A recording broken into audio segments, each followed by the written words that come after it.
여러분들의 어휘력을 100배 업그레이드 시켜주는 핵심 어원 연상법, 어휘의 판도라 상자를 열어주는 명품 특강, 티절 영단어는 기본 단어에서 고급 어휘까지 여러분들의 롱텀 메모리를 작동을 시켜드리겠습니다.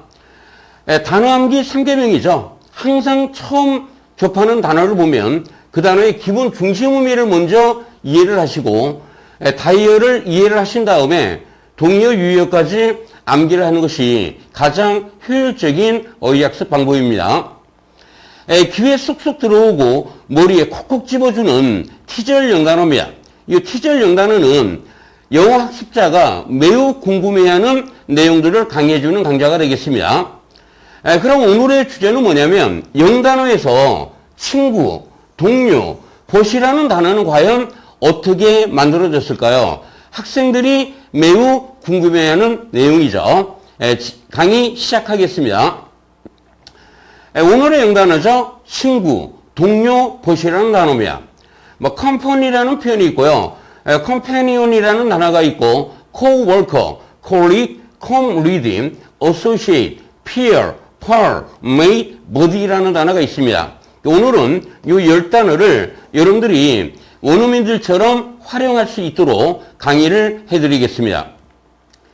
첫 번째, company라는 단어입니다. 여러분들이 coming이라는 단어는 바로 together를 의미한다라고 그랬죠. 여기서 나온 pen이라는 단어는 바로 bread, 빵을 의미하는 말이에요. 빵을 일반적인 용어로 쓰면 식사를 의미하는 말이죠. 그래서 이 단어의 기본 의미는 뭐냐면 함께 식사를 하는 사이라는 개념에서 나온 단어가 되는 겁니다.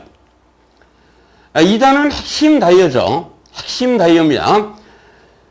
다이어는 항상 그 단어의 기본 의미를 이해를 한 다음에 그 단어가 쓰이는 환경, 그 단어가 사용되는 문장을 이해하면 끝입니다.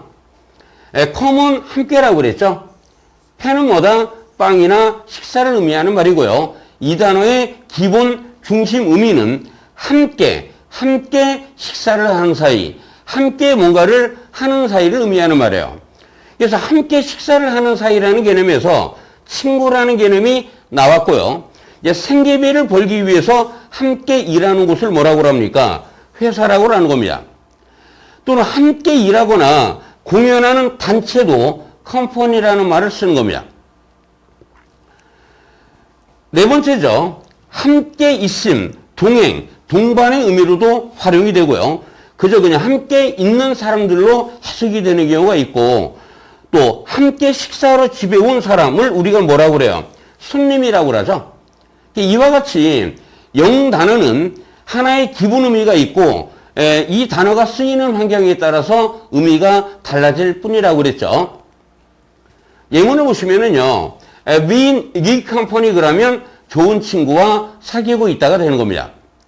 두 번째 예문을 보시기 바라요. 세계에서 가장 큰 컴퓨터 회사가 되겠죠. 세 번째 예문을 보시면 theater company 그러면 뭐가 되겠어요? 극단, 단체를 의미하는 말입니다. dance company 그러면 무용단이라고 해석을 하면 되는 겁니다. 네 번째입니다. 함께 있음, 동행, 동반의 의미로도 활용이 되죠. 그러니까 나는 에이미와 함께 있는 것이 뭐야? 좋다, 즐겁다라는 얘기죠. 다섯 번째입니다. 그 여자는 모여있는 사람들에게 무슨 일이 있었는가, 어떤 일이 발생했는가를 얘기를 해주었다가 되겠죠. 여기서는 함께 있는 사람들이라고 해석을 하시면 됩니다. 여섯 번째 문이죠. 나는 말이에요. 손님이 있었는지 잘 몰랐어요. 실례되는 말을 할 때 이런 표현을 쓰는 겁니다. 집에 손님이 있는지를 모르고 잘못 왔어요. 이런 표현이 되는 겁니다. 두 번째입니다. companion이라는 단어죠. come은 together, pen은 뭐다? 빵, 식사를 의미하는 말이죠. 그래서 이 단어의 기본 의미도 역시 함께 식사를 하는 사이가 되겠습니다. 그래서 함께 식사를 하는 사이, 마음에 맞는 친구를 companion이라는 말을 쓰는 거예요. 친구나 벗이라고 해석이 되죠. 또 함께 여행 등을 가는 사람, 동반자, 동행의 의미로도 활용이 되는 단어입니다. 함께 같은 경험을 하는 사람을 우리가 뭐라고 그래요? 동지라는 말을 쓰죠. 예문을 보시면 이제 마음에 맞는 친구 보스의 개념입니다. 그 여자는 말이에요. 함께 디너, 식사를 하기에 아주 좋은 친구였다. 아주 좋은 보스였다라는 얘기입니다. 두 번째 문을 보시면은 여행길 동반자, 여행길에 동반을 한다, 동행을 한다라는 개념이 되겠죠. 세 번째 문을 보시면 우리는 말이에요. 불행을 겪으면서 뭐가 되었다? 아주 친한 동지가 되었다라는 얘기네요. 세 번째, 코워커가 되죠. 코는 together, 함께를 의미하는 말이고, 워커는 일하는 사람이 되겠죠. 그래서 기본 의미가 뭡니까? 함께 일하는 사이, 동료를 의미하는 말이죠. 동료를 의미하는 표현이 되는 겁니다. 예문을 보시면은요, 새로운 동료는 유레인이다. 이 유레인이라는 표현은 사람을 엄청나게 피곤하게 하는 사람을 의미하는 말입니다. 새로운 동료는 참 피곤한 스타일이야. 그는 단지 뭐밖에 안 해? 부평밖에 안 해. 이런 얘기죠. 네 번째입니다. 콜리그라는 단어죠. 콜은 역시 투게더를 의미하는 말이고요. 그런데 이 리그라는 단어는 어원 자체가 콜렉, 렉, 리그라는 단어는 모였다라는 개념이에요. 게더의 개념입니다. 게더의 개념. 모여있는 사람을 리그라고 하는 거예요. 근데 미국에 가면은요, 그 야구에 메이저 리그, 마이너 리그가 있다라고 그러죠. 그때 이 리그라는 것이 바로 이런 모여있는 선수들이라는 개념이에요. gather player. 선수들을 모아놓은 집단을 의미하는 말이죠. 기본 의미는 뭐다? 모여있는 사람들을 의미하는 것입니다. 같은 직장이나 직종에 종사하는 사람들을 콜리그, 동료라고 하는 것입니다. 예문을 보시면은요, 그 사무실 동료 중에 한 사람을 의미하는 말이죠. 여러분들 이 마법의 어근을 하나 설명을 하고 넘어갈게요. 마법의 어근. 여러분들 리그라는 단어나 렉이라는 단어나 록이라는 단어나 레스라는 단어나 렉스라는 단어는 다 gather, 모으다의 의미로 활용이 되는 단어가 되는 겁니다. 1번을 보시면은요, gather player, 선수들을 모였다. 그 리그가 되죠. 선택된 집단, 스포츠에서의 리그를 의미하는 말입니다. 그런데 모이긴 모이는데 단어를 모였다 그러면 뭐가 돼요? 말을 하는 개념이 되겠죠? 그래서 이 다이얼로그를 대화라고 하고 모노로그를 독백이라고 하는 겁니다. 이때 모노라는 단어는 바로 원을 의미하는 말이에요. 이게 혼자서 말을 하는 것을 독백이라고 하는 것이죠. 그 다음에 단어를 모아놓은 이 렉시컨이라는 단어는 뭐냐면 특정 언어 분야의 어휘 목록이나 사전을 의미하는 말이에요. 네 번째 단어입니다. 법을 모아놓으면 법이라고 하는 겁니다. 그래서 여러분들이 legal이라는 단어가 뭐예요? 합법적인 의미로 활용되는 단어가 되겠습니다. 그리고 gather information or knowledge, 어떤 정보나 지식을 모은 거예요. 그래서 여러분들이 lecture라는 단어가 뭐냐면 모은 지식을 강의하는 개념이 되는 겁니다. 그런데 이 단어가 익살스럽게 이제 엄마가 말해요. 엄마가 맨날 자기 자식들한테 강의를 해요. 이때 강의의 의미는 뭡니까? 잔소리 또는 설교를 의미하는 말이 되겠습니다. 그리고 마지막으로 gather information or knowledge죠. 정보나 지식을 모았다라는 얘기예요. 그래가지고 그거를 갖다 뭐 한다? 수업 또는 교훈을 준다라는 말이 여기서 나오는 겁니다. 예를 들어 보세요. 그래서 선생님이 이게 마법의 어근이라고 한 겁니다. 리그, 로그, 렉스는 다 뭐다? 모으는데 모으는 대상이 무엇냐에 따라서 의미가 달라지는 것이죠. 이해되셨습니까? 다섯 번째 동료입니다. 여러분들이 come read라는 단어를 많이 경험했을 텐데요. 이 단어는 아주 쉬운 단어예요. 이 단어는 어떻게 구성이 된 것이냐면 come이라는 접두에다가 방이라는 룸을 의미하는 단어와 aid라는 어근이 나온 것 뿐입니다. 그래서 이 OM이 생략되고 come read라는 단어가 탄생이 된 겁니다. 그러니까 come, room, aid의 단축형이라고 보시면 되는 거예요. 그래서 기본 의미는 뭡니까? 함께 방을 사용하는 사이, 동료, 전우를 의미하는 단어인데요. 이제 어원사전을 통해서 보겠습니다. 이게 1590년도에 기록이 된 단어인데요. 콤 리드는 뭐다? 사람은 사람인데 뭐다? 똑같은 방을 사용하는 사람이라는 개념에서 나온 것이죠. 그러므로 같은 방을 사용을 하기 때문에 뭐요? 아주 친한 친구, close companion을 의미하는 것입니다.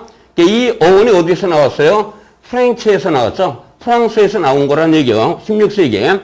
그리고 또 스페인어에서도 나온 단어입니다. 과거에는 이런 형태로 썼다 이런 얘기입니다. 스페인어에서는 챔버메이트라고 하죠. 이 챔버가 뭐예요, 여러분들? 방을 의미하는 말이죠. 룸메이트를 의미하는 겁니다. 여기에서 나온 단어가 콤리드라는 단어입니다. 예문을 보시면은요, 그는 우리 삼촌의 오랜 동료였다는 얘기죠. 두 번째 예문을 보시면 그는 운디드라는 단어가 뭐예요? 부상당했다는 얘기죠. 부상당한 전우의 옆으로 랠리 막 달려갔다는 얘기입니다. 여섯 번째 동료입니다. associate이라는 단어죠. 이 AS라는 족도는 AD, 전치사 to를 의미하는 말이고, 여러분들 여기서 soci라는 단어는 바로 그룹, 모여있다라는 것을 의미하는 말이에요. 인간은 사회적인 동물이라고 하죠. 인간은 사회적 동물이라는 게 뭡니까? 인간들은 모여서 사는, 그룹을 지어서 모여서 사는 동물이라는 개념에서 나온 표현입니다. 그래서 associate이라는 단어는 사업이나 직장의 동료 또는 협회의 준회원 또는 어떤 범죄를 공모하는 사람, 공모자, 공범자를 associate이라는 표현을 쓰는 겁니다. 사업, 직장, 동료, 협회의 준회원 또는 어떤 일을 도모하는 공모자, 어떤 범죄를 공모하는 공범자가 되는 겁니다. 그래서 예문을 보시면은요, 회사의 동료를 이렇게 표현하는 비즈니스 어소시에이트 이렇게 표현하는 겁니다. 그리고 gang land associate이라는 표현은 갱이 설치는 땅을 우리는 뭐라고 그래요? 암흑가라고 그러죠. 이 암흑가의 패거리, 범죄자의 패거리를 gangland associate 이렇게 표현하는 겁니다. 일곱 번째죠, 여러분들. peer이라는 단어가 동료의 의미로 쓰이는데요. 그 이유가 뭔가? 그 이유가 뭐냐면 이겁니다. 이 peer은 패러라는 단어가 이렇게 바뀐 겁니다. 패러라는 단어가. 그럼 패러라는 단어는 뭐냐? beside를 의미하는 말이에요. 옆을 의미하는 말인데, 여러분들 어떤 줄 옆에 똑같은 길이로 줄이 있어요. 그럼 이걸 뭐라고 그래요? parallel 평행선이라고 그러죠. 평행선은 뭐야? 길이가 똑같다라는 얘기예요. 길이가 똑같다. 우리가 똑같다라는 표현을 같을 동자를 쓰죠. 같을 동자를 써서 동료라고 하는 겁니다. 그래서 이 peer의 의미는 뭐다? 동료의 의미로 쓰이는 거예요. 그래서 기본 의미는 뭐냐면 나이나 신분이 같거나 비슷한 또래, 동년배, 동배를 의미하는 표현이죠. 나이나 신분이 같거나 비슷한 또래, 동배, 동년배를 peer이라는 말을 쓰는 겁니다. 그런데 peer이라는 단어가 동사로 쓰이면 또 의미가 응시하다가 되는 거예요. 그러니까 머리가 뽀개지죠. 머리가 뽀개지는데 엉터리로 동료를 응시하다 이렇게 암기해도 되겠지만 어원은 뭐냐면 이때 이 peer이라는 단어는 appear이라는 단어에서 나온 겁니다. 여기에서 철자가 A가 E로 바뀐 것뿐이에요. appear이라는 단어에서 나온 겁니다. 그럼 appear이라는 단어가 뭐예요? 뭐뭐인 것처럼 보이다라는 개념이죠. 그래서 이 단어가 보다의 의미로 쓰이는데 누군가를 자세히 보고 응시하고 눈여겨보는 것을 peer이라는 말을 쓰는 겁니다. 그래서 appear이라는 단어에서 나온 단어에 또 이런 표현이 있어요. peep 또는 pick 이런 단어가 있습니다. peep 또는 pick라는 단어가 있는데 이 peep은 뭐냐면 작은 틈으로 뭔가를 훔쳐보고 살짝 보는 개념이에요. 그런데 pick라는 단어는 뭐냐면 재빨리 쳐다보고 살짝 보이는 개념이에요. 재빨리 쳐다보는 개념이에요. 그리고 살짝 보이는 것을 픽이라는 말을 쓰는 겁니다. appear에서 나온 단어가 뭐다? peer, peep, pick. 예문을 보시면 그 여자는 말이에요. 동년배들의 존경을 받고 있다라는 얘기죠.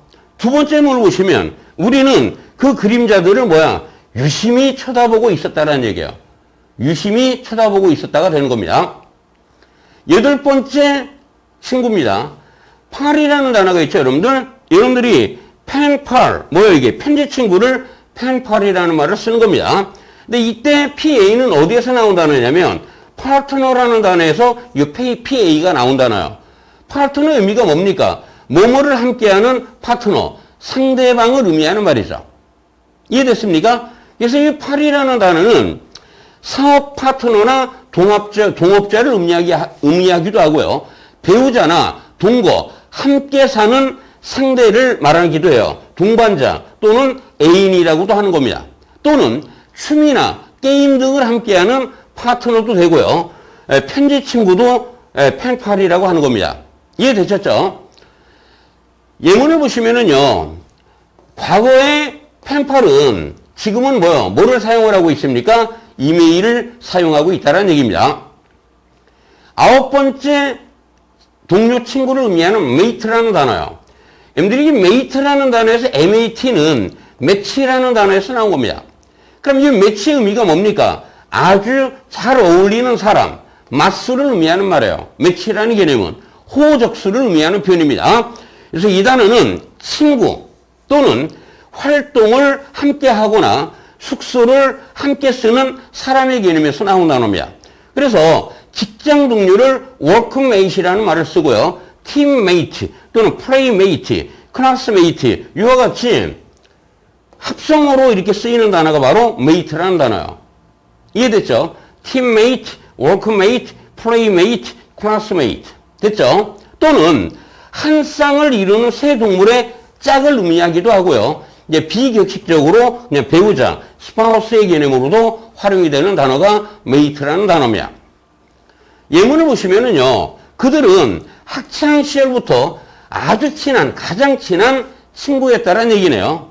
두 번째입니다. 동물에 쓰이면 새 수컷은 말이에요. 그 mate, 짝을 유혹하기 위해서 노래를 부른다는 얘기네요. 새 수컷은 노래를 불러서 자기의 짝을 유혹을 한다는 얘기네요. 마지막에 친구 버디라는 단어입니다. 여러분들이 버디라는 단어는 이 alteration of brother예요. 이 brother라는 단어가 이렇게 변형이 돼서 나온 단어가 버디라는 단어입니다. 그래서 이 단어의 의미는 형제처럼 친한 친구, 단짝을 의미하는 말인데요. 이 버디를 아주 쉽게 암기할 수도 있어요. 이 버디의 버드를 우리말에 친구로 연상을 해도 절대 까먹지 않는 단어가 되겠습니다. 예문을 보시면 나의 옛날 대학 동창, 대학 친구가 되겠죠? 버디, college 버디가 되는 겁니다. 두 번째 예문을 보시면은요, 그 학교는 버디 시스템을 사용을 한다는 얘기예요. 이 버디 시스템이 뭡니까? 단짝 제도를 사용하고 있다는 얘기입니다. 어떻게 함으로써 newcomers, 새로 입학하는 학생과 9학년 학생들을 짝을 지어주는 버디 시스템, 단짝 제도를 이용하고 있다가 되는 것입니다. 여러분들 어휘학습의 이노베이션은 뭐예요? 핵점 어원 연상법이죠. 항상 여러분들이 동의어, 유의어, 다이어를 같이 함께 암기를 하시면 아주 효율적인 것입니다. 완전 공짜인 구독, 좋아요, 알림 설정 꾹. 여러분들은 never, 절대로 포기하지 마시고요. 자신감을 갖고 선생님과 존버하시기 바랍니다. 그래서 반드시 성공을 하셔야 되겠죠.